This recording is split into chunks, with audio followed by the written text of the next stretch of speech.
So here we are in a very, very special episode of Fours and Sixes for the New Indian Express with me, Gomesh. And for this particular episode, we have a very, very special guest, former West Indian fast bowler legend and legend in the com box as well, Ian Bishop. Thank you so much for joining the New Indian Express. It's a pleasure having you here. Thanks for having me. Uh, So, Jan, the T20 World Cup, ICC Men's T20 World Cup 2024 just got over, and you were through the thick and thin of everything, watching it from close quarters. Uh, your first thoughts on the final and how it was being there yesterday, watching it, the way the contest unfolded. Yeah, I thought it was a very fitting culmination to the tournament, an exciting game that went down to the last over. Uh, Either team could have grabbed it in those last 5 overs, but India just showed through Ashdeep and Jasprit Bumrah, and then Hardik in the back end that they had more composure, more wherewithal, and South Africa will look back on a few of their dismissals and sort of believe that they had it within their own grasp. So very entertaining culmination to the tournament. Uh, the last 5 overs, as you mentioned, is where the game turned.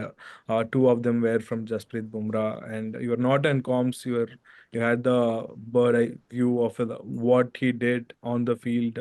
How was it watching a fast bowling genius as him doing what he did on the field? Well, first of all, I think you've termed it appropriately. He is a genius with the ball in hand. So often we attribute that characteristic to batters in the game of cricket, but Bumrah is magic, a generational talent, and the thing that strikes me, well, there are a number of things, is his ability to do it across formats, um, his control of his length combined with his line is one compartment. His ability to choose when to bowl his variation and to bowl it and land it accurately is another compartment. And the third is something that has always impressed me about him is that just his ability to know when to bowl what. Yeah. Absolutely superb. And you could sense that those 2 overs were going to change the game, and they did. Uh, the numbers itself is unbelievable, to say the least. The adjectives does no justice. 15 wickets is one thing, but he has considered boundaries that's less than 15, 12 if I'm not wrong, and average of 8, economy of 4 in a T20 World Cup. Yes, the bowlers had help, but even then, the numbers just it doesn't make sense. It is mind blowing, but at the same time, it's inspiring because it gives this generation something to aim for. They see what excellence is live and direct and upfront in our face. And those numbers speak to a couple of things. Some of the characteristics I spoke to before, his accuracy, his unrelenting accuracy, his ability to have a full package of variation, the Yorker, the short ball, the slow ball, the cutter, and to deliver it at important times. So we can look at the bowling mandate of this World Cup, which it has been with not a century scored in the tournament in the modern T20 game, is mind blowing. But his economy rate there says that here's a guy who has earned. People say that I know from bowling with Kirkley Ambrose and those guys on one side, they earn the respect of the opposition batsman, and then the batters look to come at the weaker bowler. But earning that respect comes through very good bowling over sustained periods of time, and Bumrah certainly has earned that. The variations and what to do when is something that you touched upon just now. And one of the things I wanted to go in detail is the way he rolls his fingers over with the new ball and then bowls at pace, probably in the middle overs and in the death, especially with the kind of reverse swing he was getting. How do you, you know, and there is very little to pick from, especially upfront as well. How do you look at the way he uses the variations on different phases of the game? Well, let's go back to yesterday first. I mean, let's start with the fact that when he uses the new ball in most conditions, he's got the prerequisite of a very upright seam. The delivery that got Reza Hendricks, for Yeah, example, yeah, was a beautiful outswinger come leg cutter, right? Upright seam that hits the pitch and decks away or straightens. So he's got that ability to swing the ball as well as to seam the ball, which will serve him well and has served him well across formats. Into red ball cricket, if you can move the ball at that pace, you're onto a good thing. His ability to hit that length and then to Marco Jansen, the one that comes back between yeah, the gate, yeah, is the opposite yeah, sort of variation, right? yeah, And then we know, and we've heard Jasprit talk about, he'll choose when to stump punting or pole hunting, as he yeah, calls it, straight Yorker, yeah, or he will go wide Yorker. yeah, And you can't just peep onto the front foot against him yeah, because he's yeah, got that short ball to keep yeah, you honest. So, yeah, I mean, listen, I know there's a lot of people out there who appreciate this guy. I know yeah, that for a fact. yeah, And I keep saying it, we still have to continue to appreciate him. He won't be around forever. yeah, And his teachings, even for someone who's been around this game, how long have I been around the game for now? yeah. 40 years? He's still mind blowing. Uh, Also, the one of the things you touched upon during the comps, the Riza Hendrik dismissals. In fact, is the lead up to that. The dismissal was one on the pads delivery to Quinton de Kock, which he then replicated to Riza Hendricks, and it's something he continues to do. Throughout the tournament to different batters. The very similar delivery that he bowled is one in the ODI and the T20 World Cup, and the way he sets up batters in general. What makes him, so special and unpredictable from a batter's point of view, that they're always probably on the back foot, double guessing themselves maybe. Well, for all the things, all the components that we talked about before, right? Yeah, Those are important. The ability to move the ball laterally, the ability to have those change ups, the short ball, the cutter, the slower ball. He doesn't have a knuckle ball. I've never seen him bowl a knuckle ball. I don't think he bowls uh, the leg cutter where he rolls yeah, his fingers too often down yeah, the other side of the ball, right? So yeah, those are things I'm sure he'll add to his skill set later on. But he's patient as well, right? And I want to emphasize patience here because having acquired all the skills of accuracy, the ability to swing and seam the ball, the Yorker, the bouncer, I mean, in the full package, he doesn't, and you'll hear him say this, he doesn't overdo punting wickets, not in this format.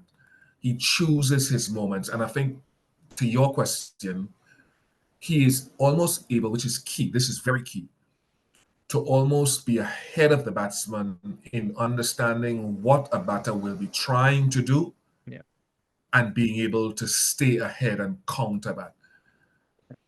And that is a feel thing through experience. You just get a sense as a bowler as you're walking back to your mark. This is the situation of the game. This is what the batting team needs to be done. And this is what that batter might try to do. So I am going to bowl against his plan. And I think Bumrah does that to perfection. Uh, and also just wanted to touch upon that over to Klaasen and Miller. The way he bowled to both of them, like coming around the wicket to Miller and was attacking the stumps, and the first ball almost he got the wicket as well. It swung a little bit away probably, and then to Klaasen the hard lens where he just worked around. Uh, Two of the here there are two of the best pace hitters on ability and execution as well, and still they just don't want to touch him. Well, that's where he's earned the respect, right? Yeah, He has earned that respect. But it's not false in that sometimes you can see an opposition player pay too much respect to a player, let's say for a bowler, yeah, where he gets a bad ball and you don't put it away because you're trying to be so secure. Bumrah has that. He's demanded that. But on the other side, he very rarely gives you that bad ball. I'm yeah, sure Klaasen and Miller would have wanted to squeeze something out of him yesterday. But even when he bowls that full toss, for example, which has happened at times when he misses his Yorker, because of the unusual nature of his action, where he releases the ball a little further ahead of most other bowlers, and his wrist work, which is totally legal, is so acute. And people overlook that flick of the wrist, that last flick of the wrist, the locking of it and the unlocking of it is something that is more extreme in his bowling than many of us to give you that extra half a yard of pace. Guys miss out on a full toss from him because it's onto you so quickly. And then you talk about the hard length. Yeah. You can't play the horizontal bat shot and you can't hit it down the ground. So this is a guy at the peak of his powers. I'll say it again. We have to appreciate him. Peak of the powers and the peak mindset is something he mentioned. Like when he is in peak mindset, he keeps saying his approaches one ball at a time and nothing more. Uh, for people who have not played the game, it's almost would feel like he's just saying it for the sake of it. How can he say that? And especially when you ask about the way he sets up batters who have probably taken him on in a previous game and scored against him, and when he gets them out in the next time he's up against him, if you ask about that, no, I don't remember. I just focus on that one particular ball. How challenging is that, and how?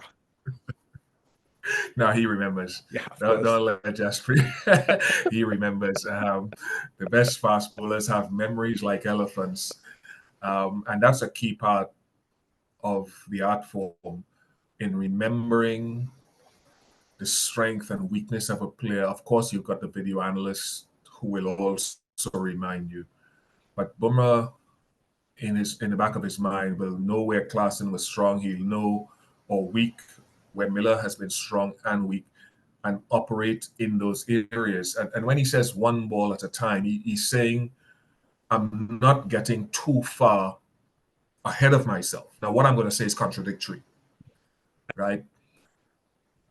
Contradictory in this sense. You don't want to get too far ahead of yourself, but Bumrah also knows that wicket taking in any format of the game is not in isolation. It is a sequence of deliveries. Go back to the Reza Hendricks dismissal. As I said, the ball to Quinton de Kock swung. It was seam up and swung. It would have been a good ball to a right-hander.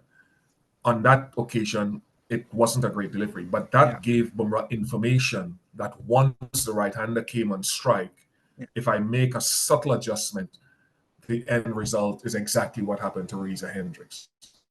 So the great fast bowlers, as Bumrah, I would classify Bumrah in that, are able to know when to stay in the moment, but also a lot of fast bowlers that I've interacted with and my own experience is that we rush it. We think wicket every ball. It doesn't happen like that in any form of game. Some forms it takes longer than others. You are one of the biggest admirers of Bumrah there is, and just a Twitter search of your ID and Bumrah says it all. And one of those tweets is about how you would probably award him a fast bowling PhD. The skill sets are one thing, but the smartness that he has and the ability to pinpoint it and execute it as and when it's required. Where do you put him? How it's sometimes I'm at loss of words. Yeah, and Rohit, I was talking to Rohit yesterday at the post what Bumrah's doing, and his answer was self-explanatory. Genius, as you said. But do we need to give him a title now? There's still a bit of time yet, and history will award him his due place in the pantheon of great fast bowlers across formats. What I think we need to do, as I said, we show him appreciation. You and I have been talking. I know millions of people across India and across the world give him due appreciation, is to ensure that his knowledge, and while he's at the peak of his powers, his execution is not missed by the next generation. And when I say award him a PhD, I'm not joking about that. I'm not taking that lightly. What I'm saying is the guy is so articulate and such a great communicator of his skill set Yeah.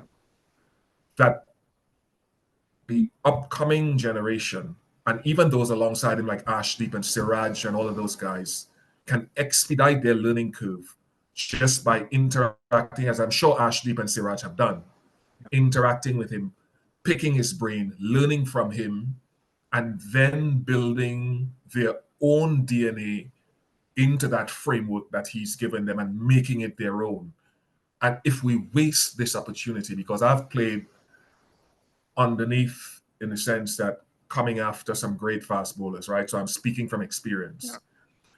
If we don't formally utilize the skills of these great players, and that can extend to Rohit and Virat Kohli, etc., we would have wasted another chance to push the game further forward.